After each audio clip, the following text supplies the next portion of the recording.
This is the exciting egg in the middle demonstration. So I have just shown them the Cartesian diver. I've talked them through why buoyancy is not stable, right? If you tend to go down, then you tend to keep going down because the pressure gets higher, and vice versa, right? And then I get the egg in the middle here, right? And of course they can ask you questions about it, right? But the egg is, here, I'll move it around, right? I'll set it down.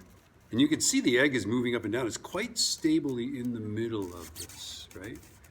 Which is, of course, you've by now convinced them that it's impossible to have, a stable buoyancy, right? Like that, right?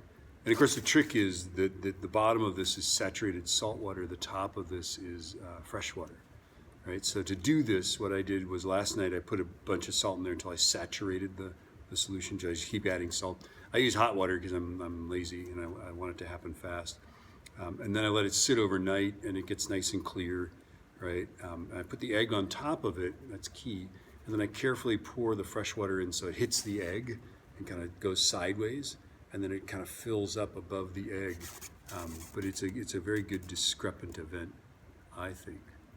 Maybe it's not so cool. Maybe it just confuses them, right? They're like, I don't know. They'll always say, well, it's got the same density as the water. Well, then why is it stable in the middle there? Clearly, if I perturb this thing, right? If I move it, this thing clearly sits there and oscillates up and down, right? Anyway, I think it's cool.